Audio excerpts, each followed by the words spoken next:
marque de la 70e réunion du Conseil de ministres.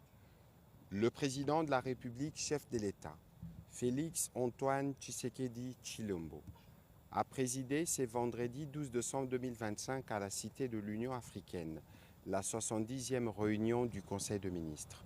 4 points étaient inscrits à l'ordre du jour, à savoir 1. Communication du président de la République, chef de l'État. 2. Points d'information. 3. Approbation d'un relevé des décisions du Conseil de ministres. 4. Examen et adoption de textes.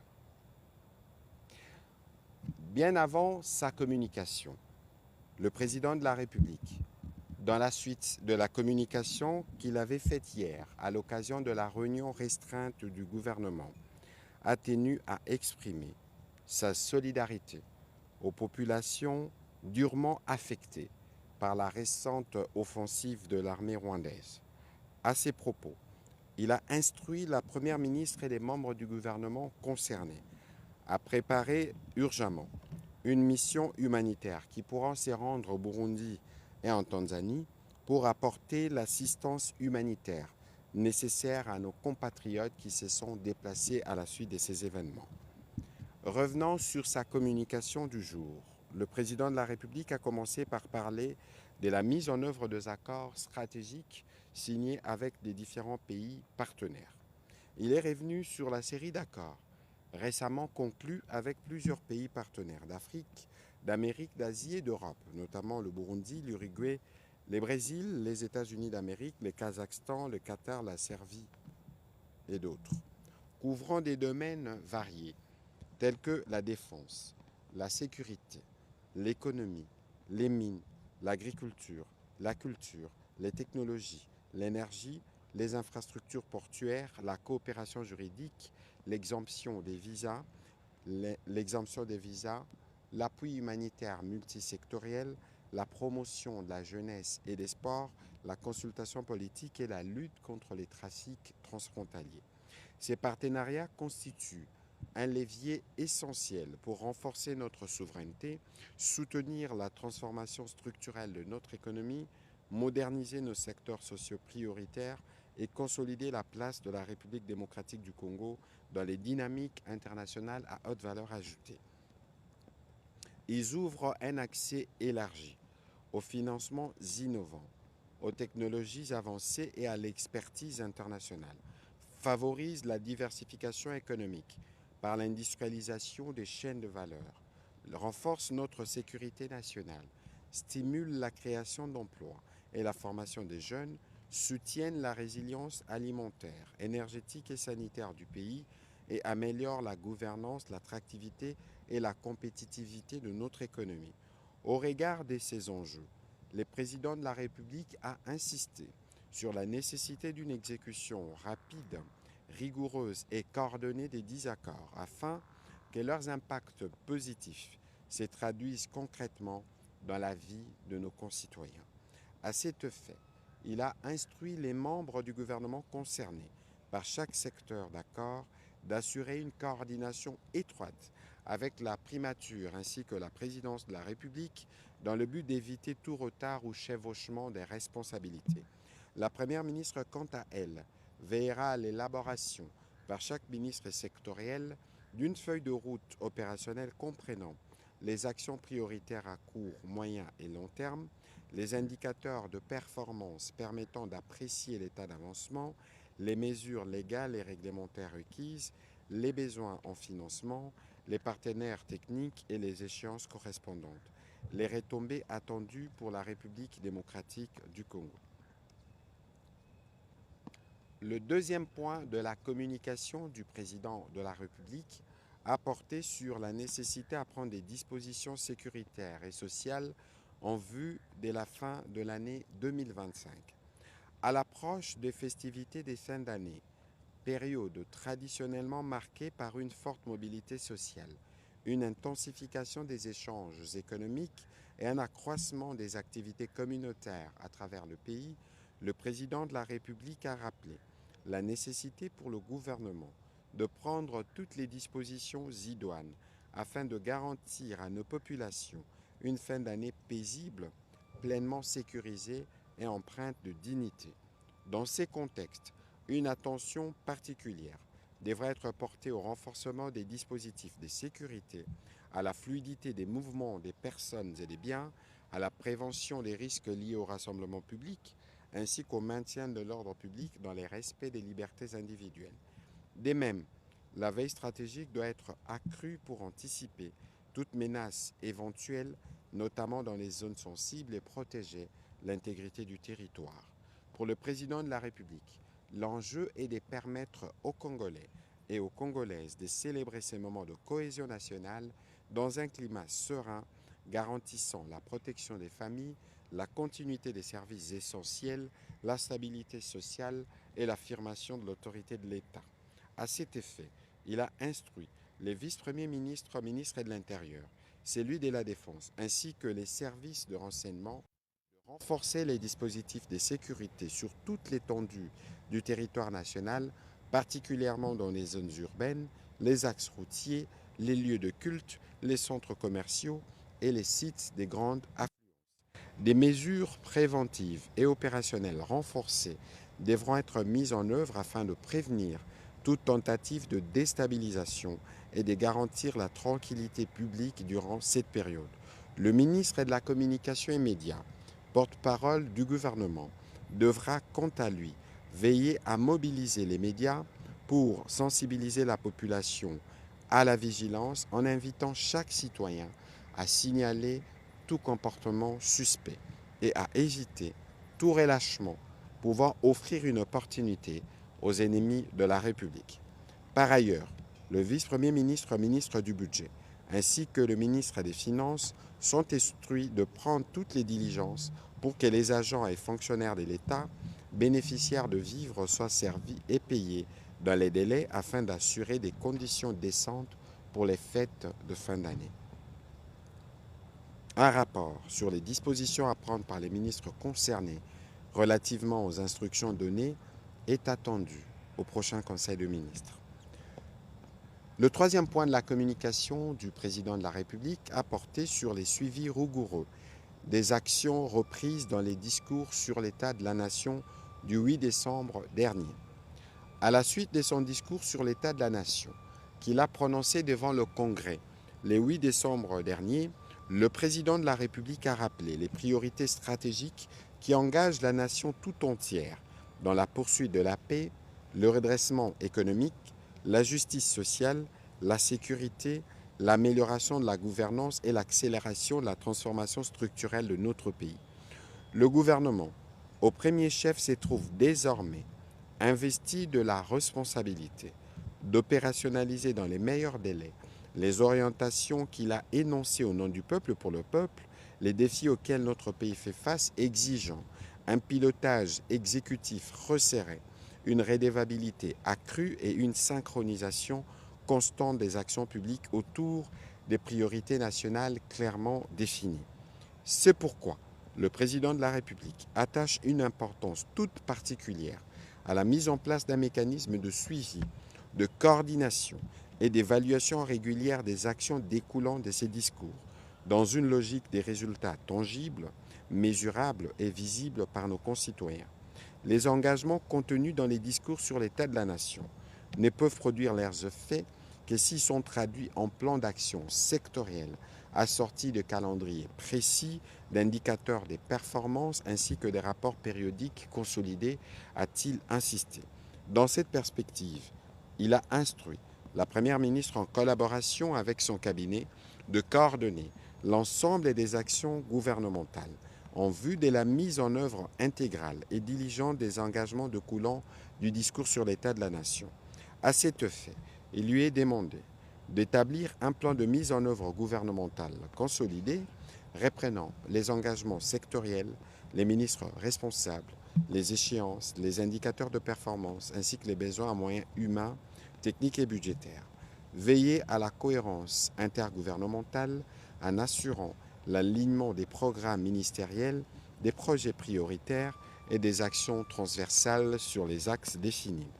Organiser des réunions régulières de suivi avec présentation d'un rapport mensuel sur l'état d'avancement des actions, les contraintes rencontrées et les ajustements nécessaires. S'assurer de l'implication effective des membres du gouvernement, chacun en ce qui le concerne, pour garantir une mise en œuvre harmonisée à tous les niveaux de l'exécutif. Veiller à la communication publique appropriée afin de maintenir l'information du peuple congolais sur les avancées, les réalisations et les défis du gouvernement dans la mise en œuvre des orientations présidentielles. Le dernier point de la communication du président de la République a porté sur la participation de la République démocratique du Congo à la prochaine Coupe d'Afrique des Nations au Maroc. Le président de la République a d'abord tenu à exprimer, en ce moment déterminant pour notre sport national, la fierté et l'espoir que porte toute la nation congolaise à l'occasion de la participation de notre équipe nationale, les Léopards, à la Coupe d'Afrique des Nations qui se tiendra au Royaume du Maroc. La présence de notre sélection à ces rendez-vous continentaux revêt une portée majeure. Elle incarne l'unité, la résilience et la détermination du peuple congolais à se hisser parmi les grandes nations du football africain.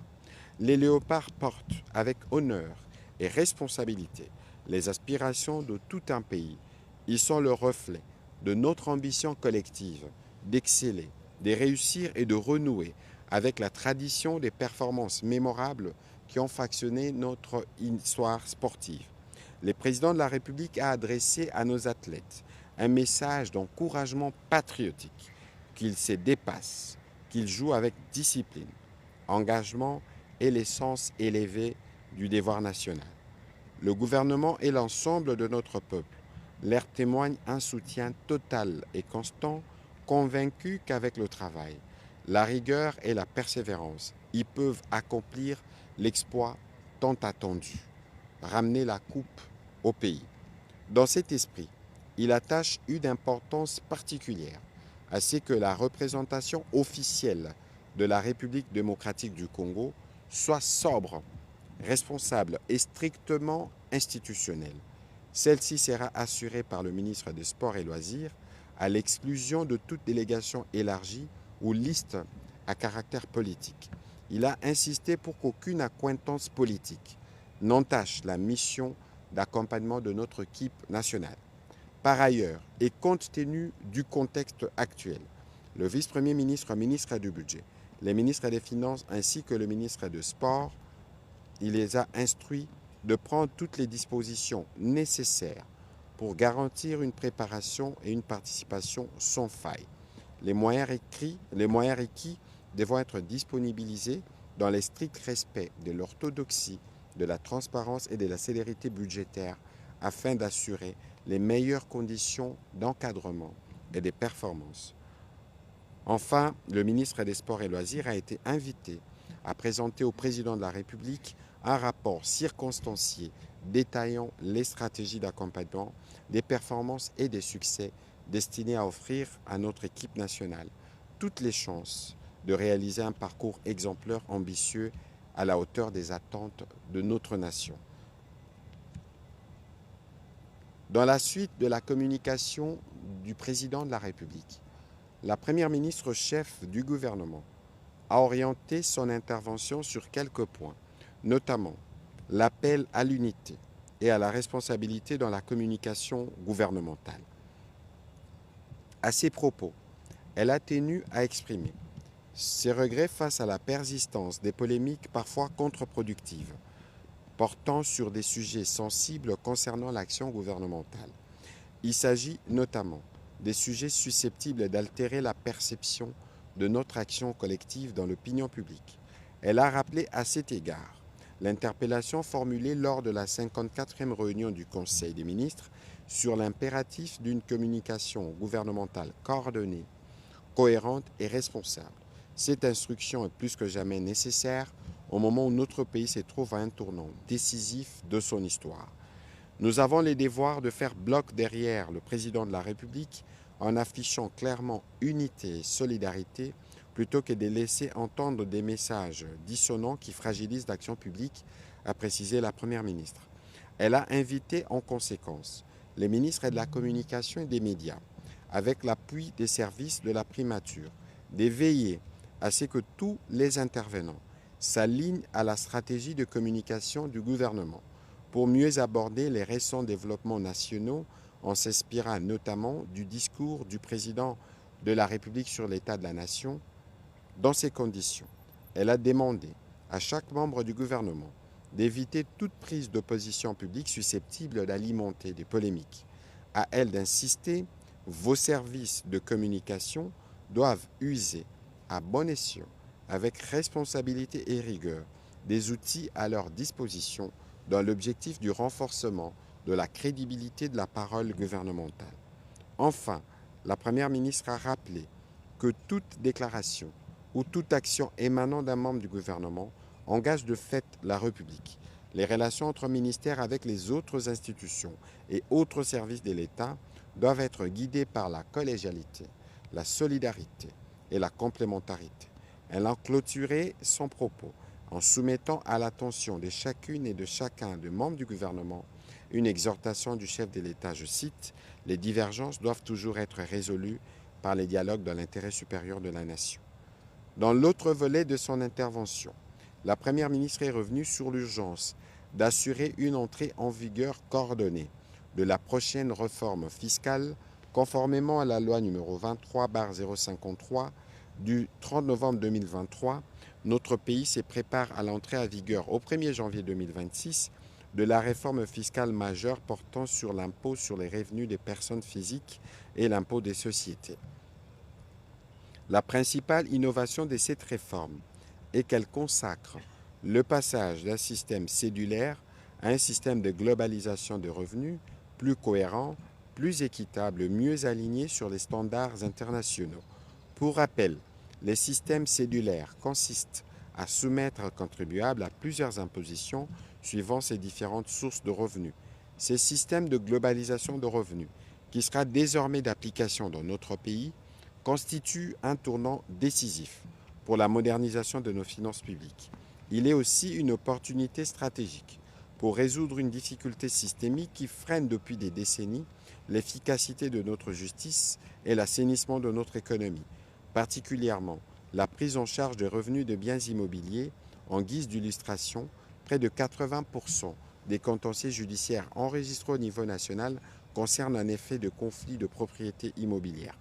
Ces litiges sont souvent liés à l'absence de titres fiables, par conséquent, à une mauvaise déclaration de revenus provenant de biens immobiliers. Ces phénomènes constituent un frein majeur à la maximisation de recettes dans les secteurs immobiliers et désormais à la mise en œuvre optimale de la réforme fiscale qui entrera en vigueur le 1er janvier 2026.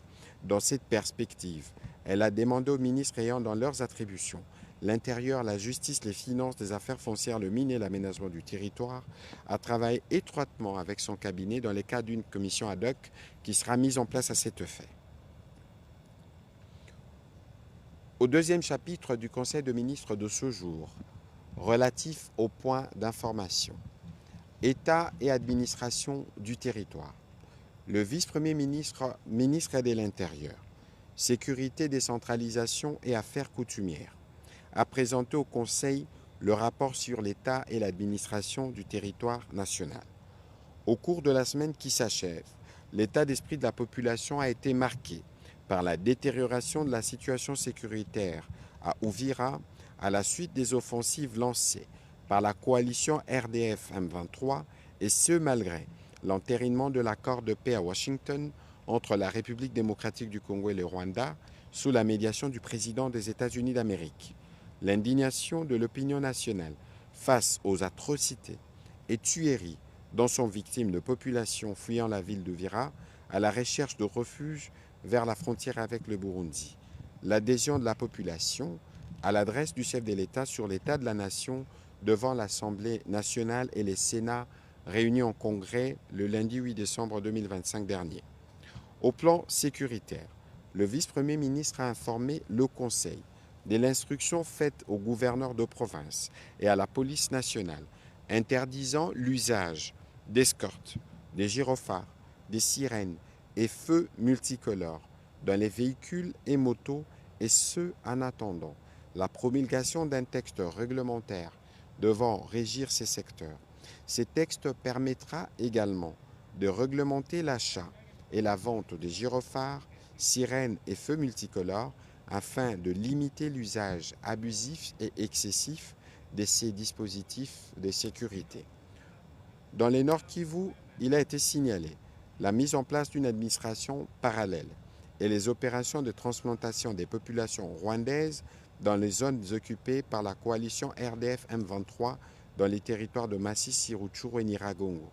Des centaines d'enlèvements des jeunes, des incendies de maisons et des infrastructures socio-sanitaires ont été déplorés. Par ailleurs, en vue de lutter contre le banditisme et la criminalité, en cette période de festivités de fin d'année, il a annoncé une réunion du comité provincial de sécurité élargie aux bourgmestres des communes, chefs des quartiers, ainsi qu'aux autres membres de comités locaux de sécurité des entités des bases dans le prochain jour. Le vice-premier ministre a terminé son rapport par la situation aux frontières après qu'il ait fait état des cas de sinistres et catastrophes enregistrés au cours de la semaine qui s'achève. Toujours sur ces chapitres sécuritaires, le vice-premier ministre, ministre de la Défense nationale et des anciens combattants, a informé le membre du Conseil de la situation opérationnelle et sécuritaire, spécifiquement dans la province du Sud Kivu. Celle-ci est marquée par la dégradation de la situation sécuritaire à Uvira, consécutive aux attaques à l'artillerie et à des bombardements des drones kamikazes de RDF, entraînant plusieurs pertes en vies humaines et les déplacements massifs des populations qui tentent d'échapper aux massacres et atrocités en tout genre. Les forces de défense prennent des mesures pour faire face à cette situation. Au sujet de la situation épidémiologique en République démocratique du Congo, le ministre de la Santé publique, Hygiène et Prévention sociale a présenté les tableaux épidémiologiques avec un accent sur le choléra et les mpox. À propos du choléra, il a fait le point de la tendance à la baisse observée à la 48e semaine. Même chose observée en ce qui concerne le mpox. Le ministre de la Santé a rassuré que les dispositifs de riposte en cours sont maintenus pour permettre de faire face aux conséquences éventuelles de ces épidémies. Note d'information relevant du secteur de l'éducation nationale. La ministre d'État, ministre de l'Éducation nationale et Nouvelle Citoyenneté, a présenté l'état de lieu sur la gratuité de l'enseignement primaire et la feuille de route pour son extension au cycle terminal de l'éducation de base.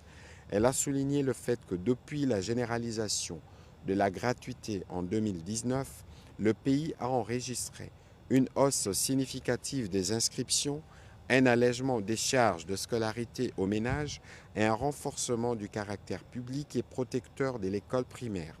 Toutefois, la mise en œuvre a également révélé des défis structurels, en particulier en matière de soutenabilité financière, des gestions de ressources humaines et des disparités territoriales.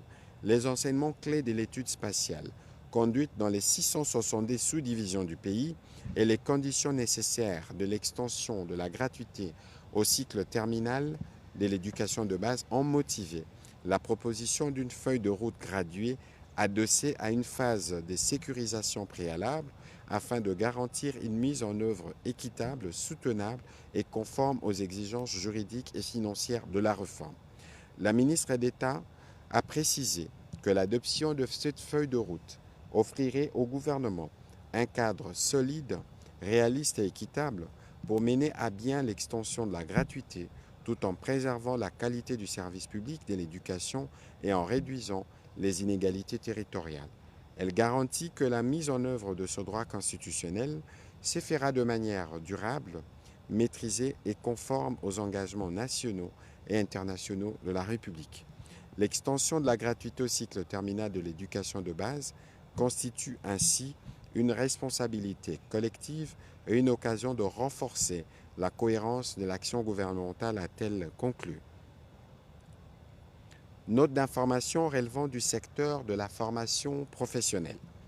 Le ministre d'État, ministre de la formation professionnelle, a informé le membre du Conseil de l'organisation d'une conférence et d'une exposition sur la collaboration dans les domaines de la formation professionnelle entre la République démocratique du Congo et la République populaire de Chine. Cet événement, qui aura lieu le lundi 22 décembre au Centre culturel et artistique de Kinshasa, concerne environ 800 invités et stagiaires apprenants et s'inscrit dans la droite ligne du programme du gouvernement visant à bénéficier de l'expérience et de la technologie chinoise en matière de formation, d'orienter les formations vers les besoins réels de l'économie, notamment dans les secteurs où les entreprises chinoises sont fortement implantées, les renforcer et matérialiser la coopération bilatérale par des actions concrètes de renforcement des capacités du capital humain congolais. Les ministres d'État, ministres de la formation professionnelle, a sollicité et obtenu l'accompagnement du gouvernement pour la réussite de ces assises. Note d'information relevant du secteur des affaires sociales. La ministre d'État, ministre des Affaires sociales, Action humanitaire et solidarité nationale, a présenté l'évolution de la situation d'urgence humanitaire, principalement dans la province du Sud Kivu, à la suite de l'offensive généralisée des forces rwandaises et de leurs supplétifs qui a aggravé la situation humanitaire. Ces tournants sécuritaires intervient à peine quelques jours après la validation par les gouvernements avec le partenaire, le 1er décembre 2025, des statistiques relatives à la situation humanitaire dans le pays, on s'est compris la situation de personnes déplacées internes. Ces statistiques sont destinées à orienter le plan de réponse humanitaire pour l'année 2026. Il en ressort que le nombre total de personnes dans les besoins humanitaires en République démocratique du Congo s'élève à 14,9 millions. L'assistance humanitaire nécessite l'équivalent de 1,4 milliard de dollars américains jusqu'à fin septembre 2025. Et le nombre de déplacés internes s'est élevé à 5,3 millions. L'afflux massif de nouveaux déplacés modifie désormais de manière significative les projections initiales. Les besoins réels dépassent largement les scénarios de planification adoptés, rendant indispensable une révision immédiate de population cible, des volumes d'assistance et des capacités logistiques mobilisables.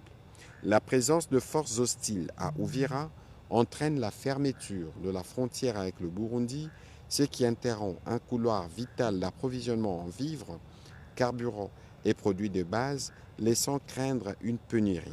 Avec cette détérioration de la situation humanitaire, il a été signalé plus de 35 000 déplacés en un jour à Mboko. 22 000 autres ont pu traverser vers le Burundi, tandis que le flux vers Baraka, Sang et Kilibé-Kalemi se poursuivent. Les organisations humanitaires ont évacué les milieux. Les besoins immédiats portent sur les abris, l'eau et l'assainissement, les soins d'urgence, la sécurité alimentaire, la protection des personnes vulnérables, notamment les femmes et enfants, ainsi que les personnes vivant avec VIH qui demeurent exposées à de multiples risques. La ministre d'État, ministre des Affaires sociales, a recommandé une réponse gouvernementale visible et structurée, conformément à la demande du président de la République en ouverture du Conseil, à travers une mission des ministères concernés, dans l'objectif d'évaluer la situation sécuritaire, d'activer les mécanismes humanitaires d'urgence pour l'acheminement et la coordination de l'assistance, d'accélérer la démarche diplomatique avec le Burundi en vue de l'ouverture d'un corridor humanitaire temporaire, de mobiliser les dispositifs nationaux et internationaux, des plaidoyers pour soutenir la stabilisation de la région. Au-delà de cette situation, elle a sollicité une attention particulière pour les communautés de Boma dans le Congo central, Bandundu-Ville dans les Kwilu, Buta dans les Bazuélé et Mouchi dans les Maïndombe, frappés par les inondations provoquées par les pluies diluviennes, sans oublier les déplacés victimes des Mobondo. Note d'information relevant du commerce extérieur. Le ministre du Commerce extérieur a pour sa part présenté une note d'information relative à la signature de l'accord de modernisation et de construction des infrastructures aux postes frontaliers entre la République démocratique du Congo et la République de Zambie.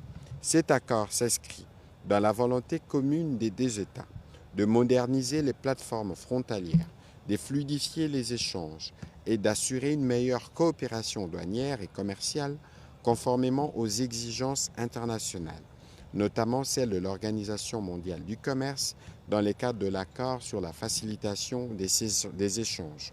Sont concernés les postes frontaliers de Kasumbalesa, Kambimba, Kipushi et Mokambo, ainsi que tout autre poste d'entrée à convenir ultérieurement par les deux parties. Ces postes frontaliers sont identifiés comme stratégiques au regard du flux commercial observé sur cette frontière, servant de connexion entre la République démocratique du Congo et la partie Est ainsi que la partie Sud du continent africain. Autant le ministre du Commerce extérieur a expliqué les multiples avantages de l'opérationnalisation des postes frontaliers à arrêt unique, autant il a identifié les obstacles à contourner grâce à une stratégie adaptée. Il a terminé son intervention par une série de recommandations stratégiques nécessitant une attention particulière du gouvernement pour accélérer les travaux techniques et administratifs afin que notre pays consolide sa position de carrefour commercial régional. Note d'information relevant du secteur de l'entrepreneuriat. Le ministre de l'Entrepreneuriat et Développement des PME a présenté une note d'information à deux volets. Le premier volet concernait les recommandations de la table ronde nationale sur l'emploi et l'entrepreneuriat de jeunes.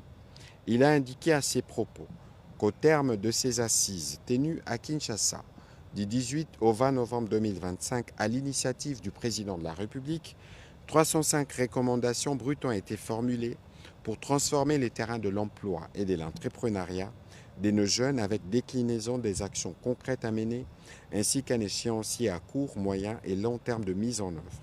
De même, des indicateurs précis et mesurables de performance ainsi que les livrables attendus ont été précisés pour rester en fidèle concordance avec les diagnostics qui avaient épinglé 12 fléaux majeurs qui gangrènent l'emploi et l'entrepreneuriat de nos jeunes. Les dites recommandations brutes formulées par les participants ont été regroupées en 70 mesures concrètes ou actions que contient le programme présidentiel. Le deuxième volet de son intervention concernait l'état d'avancement dans la mise en œuvre de zones économiques spéciales de Maluku et de Moussompo.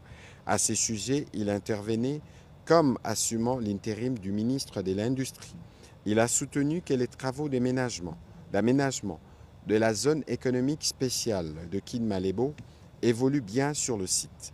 La construction de la ligne électrique, une fois achevée, permettra le démarrage de ces sites au début de l'année 2026. Quant à la zone économique spéciale pilote de Maluku, les processus de construction des usines agréées par l'ASES évoluent bien, nonobstant certains retards causés par le non-octroi des exonérations et les coûts élevés de l'électricité.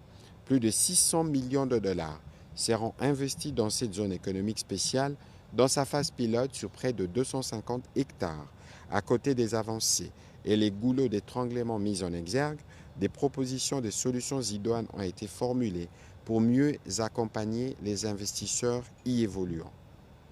Au troisième chapitre du Conseil de ministres de ce jour, relatif à l'examen et à l'approbation de textes, les membres du Conseil ont approuvé le relevé des décisions prises respectivement lors de la 62e réunion ordinaire du Conseil de ministres du vendredi 5 décembre 2025 et de la réunion restreinte du gouvernement du jeudi 11 décembre 2025. Au dernier chapitre du Conseil de ministres de ce jour, relatif à l'examen et à l'adoption des textes. Deux textes ont été soumis à l'examen. Le premier, portant projet d'ordonnance relevant du secteur de la défense nationale, le vice-premier ministre, ministre de la Défense nationale, a soumis au Conseil pour examen et adoption le projet d'ordonnance fixant l'organisation et les fonctionnements d'un service public dénommé Fonds de soutien et de développement de forces armées de la République démocratique du Congo, en sigle FSD-FARDC.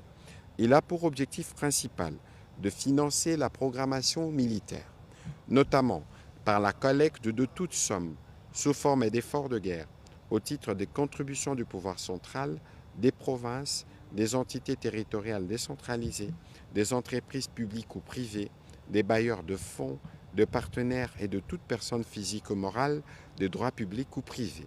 la négociation de pourcentage de quotité à ponctionner sur les actes générateurs de recettes du pouvoir central ciblés en rapport avec la défense nationale, le suivi et la collecte de fonds affectés au profit de la défense nationale et anciens combattants, l'initiation, la négociation et la détermination de quotités à percevoir dans les contrats de partenariat, la sensibilisation de toutes les couches sociales à contribuer à l'effort de guerre.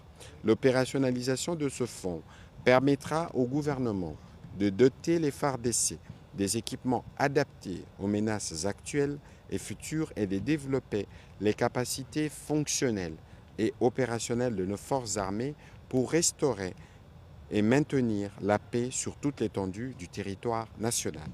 Après débat et délibération, ce projet d'ordonnance a été adopté. Projet de décret relevant du secteur de la formation professionnelle.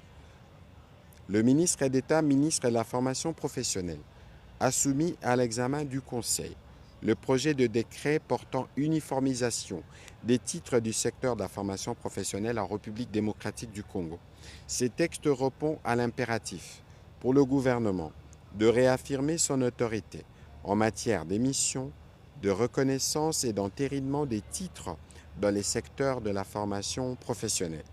Il s'agit d'une reprise en main visant à garantir la comparabilité avec les systèmes des certifications internationaux, de sécuriser les litres en les érigeant en imprimés de valeur relevant exclusivement de l'État et améliorer la gouvernance du secteur. Entendez plutôt sécuriser les titres. Offrir aux employeurs et investisseurs une meilleure lisibilité de compétences disponibles.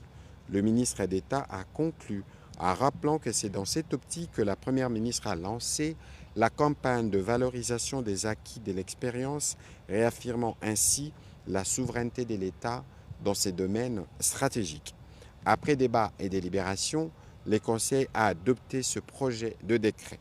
Commencé à 15h juste, la réunion du Conseil de ministres a pris fin à 16h38. Je vous remercie.